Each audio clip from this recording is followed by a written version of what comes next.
Assalamualaikum warahmatullahi wabarakatuh dan salam sejahtera untuk kita semua. Saudara, salam berjumpa kembali dengan saya Romi Mesra, tutorial online pada mata kuliah Sosiologi Politik di semester ini. Nah saudara, kemarin kita sudah masuk ke sesi yang pertama, yaitu pengertian objek kajian dan sejarah perkembangan sosiologi politik. Nah saya harapkan saudara sudah memahami hal dasar tersebut, ya minimal pengertian sosiologi politik tersebut. Nah ya, dan juga hal-hal yang kita pelajari di sesi pertama kemarin, dan juga saudara sudah mengikuti setiap kegiatan yang ada pada sesi yang pertama. Nah saudara, sekarang kita masuk ke sesi yang kedua. Nah pada sesi yang kedua ini kita akan membahas materi tentang kekuasaan, otoritas, dan legitimasi. Nah jadi ada 3 konsep ya, kekuasaan, otoritas, dan legitimasi.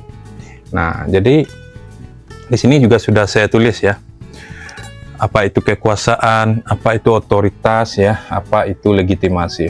Ya, nah saudara, kekuasaan itu bisa kita pahami sebagai bagaimana seseorang itu mampu mempengaruhi orang lain ya. Nah, jadi dia berkuasa terhadap orang lain tersebut karena dia mampu mempengaruhi, bahkan mengendalikannya. Mungkin dengan doktrin-doktrin ya, mungkin dari segi struktur ya, kemudian juga bisa mengendalikan misalnya perilaku orang lain tersebut. Nah itu bisa kita sebut sebagai kekuasaan. Nah kemudian otoritas. Nah otoritas ini ketika misalnya seseorang sudah menguasai orang lain ya, misalnya seorang pemilik usaha yang menguasai karyawannya misalnya ya, menguasai ini dalam artian ya tentu memberikan rule-rule ya, misalnya jam kerjanya, peraturannya, disiplinnya, dan lain sebagainya.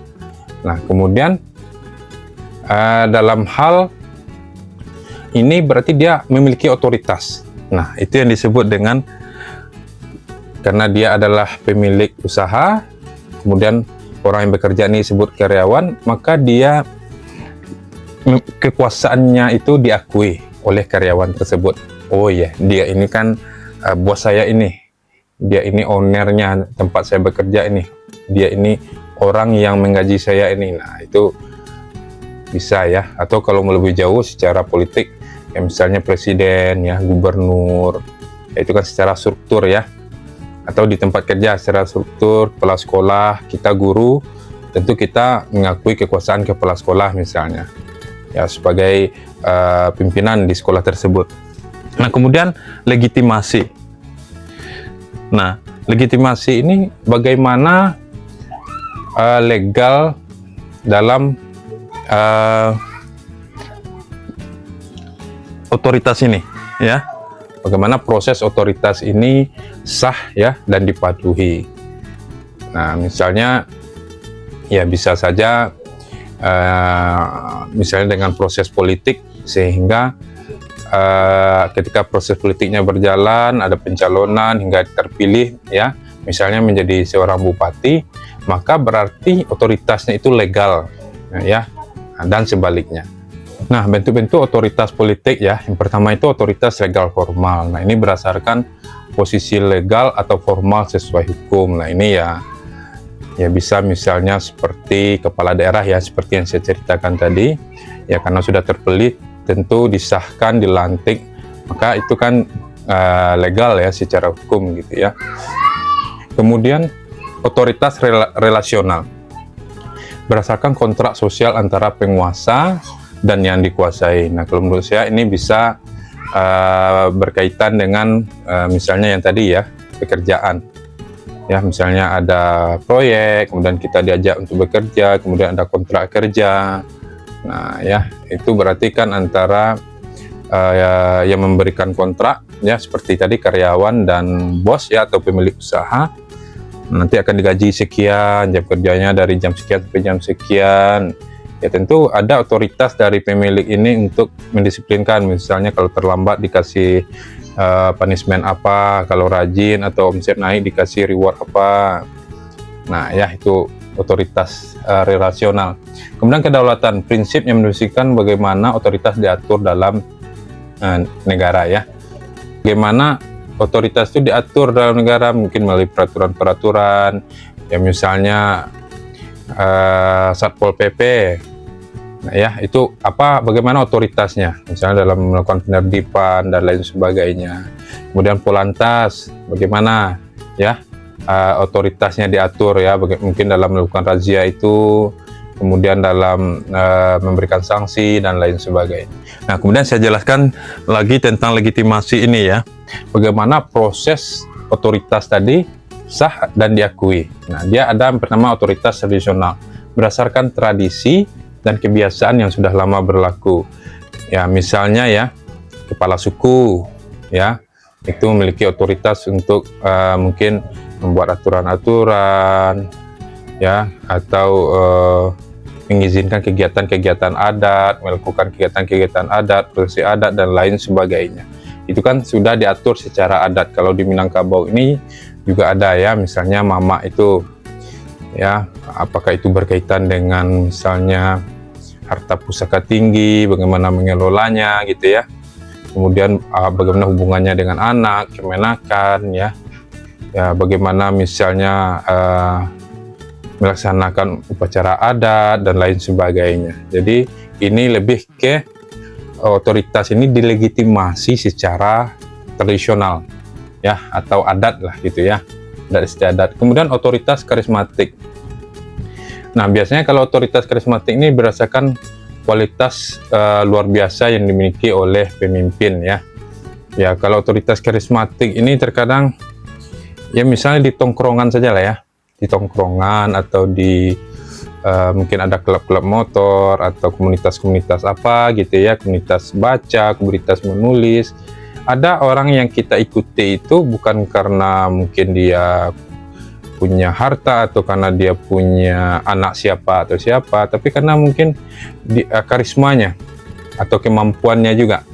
Misalnya ada komunitas menulis ya, karena dia mampu mengakomodir orang-orang untuk menulis, kemudian tulisannya bisa diakomodir lagi untuk bisa diterbitkan di koran atau dijadikan buku dan lain sebagainya. Jadi ini lebih ke bagaimana otoritas itu dimiliki oleh orang-orang yang karismatik, yaitu bisa kita temukan di komunitas ya, misalnya ada juga klub-klub motor gitu ya.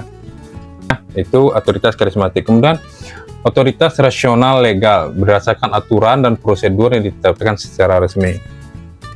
Nah, yaitu tadi ya, otoritas itu dimiliki misalnya Polantas ya, berdasarkan aturan Polantas itu boleh misalnya menilang pengendara yang memang tidak lengkap ya. Mungkin pelanggarannya itu kasat mata, memang yang kasat mata, istilahnya memang tampak langsung gitu ya. Atau bisa jadi memang karena razia resmi gitu ya. Nah, itu diberikan wewenang. Kemudian misalnya juga di sebuah, misalnya kalau tempat saya sebagai dosen PNS, nah otoritasnya memang diberikan misalnya kepada ketua prodi, kepada dekan. Nah, jadi orang-orang yang di bawahnya itu tentu harus mengikuti otoritas ya, atau arahan-arahan yang diberikan oleh orang-orang yang memiliki otoritas tersebut, karena itu sudah berdasarkan aturan yang resmi ya. Nah, saya pikir itu ya, mudah-mudahan saudara sekalian bisa memahami dalam hal sosiologi politik ini yang disebut dengan konsep kekuasaan, otoritas, legitimasi gitu ya. Ini sebenarnya kita umumnya sudah mengalaminya ya, atau sudah berada di dalam konsep-konsep ini. Ya, misalnya konsep kekuasaan ya, tentu kita sebagai masyarakat Indonesia sebagai rakyat biasa, ataupun kalau punya posisi pasti ada lagi yang otoritas di atasnya gitu ya. Kemudian ada memang otoritas ini yang proses ini harus kita lihat apakah itu sah atau tidak gitu ya. Kalau dalam hal parkir misalnya, ada yang disebut dengan parkir liar, ada parkir resmi. Nah, itu berkaitan juga dengan legalitas ini. Kalau tidak legal ya berarti dia parkir liar ya. Ya, hanya orang-orang yang tidak resmi yang minta parkir, dan itu banyak ya. saya juga meskipun tahu itu kadang ya, yang penting ya sudahlah, niatkan saja, misalnya sedekah ya, atau segan gitu ya, atau respect sajalah. Nah, kalau yang resmi kan biasanya diberikan kaos ya, dan kalau mungkin digaji ya, atau minimal memang diperbolehkan ya, sudah dapatkan izin untuk menjadi petugas parkir. Nah, itu ya teman-teman, dalam hal legitimasi. Saya pikir itu, silahkan saudara cek kembali ya di sini, karena di sesi kedua ini kan ada beberapa kegiatan mulai dari absensi, kemudian juga diskusi.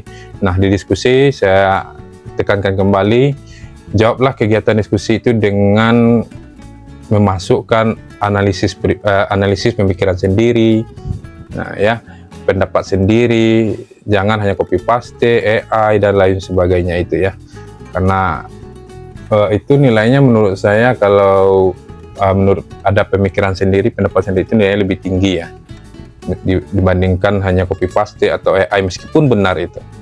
Nah, itu ya. Demikian saudara, sampai berjumpa kembali pada sesi yang ketiga. Terima kasih. Assalamualaikum warahmatullahi wabarakatuh, dan salam sejahtera untuk kita semua.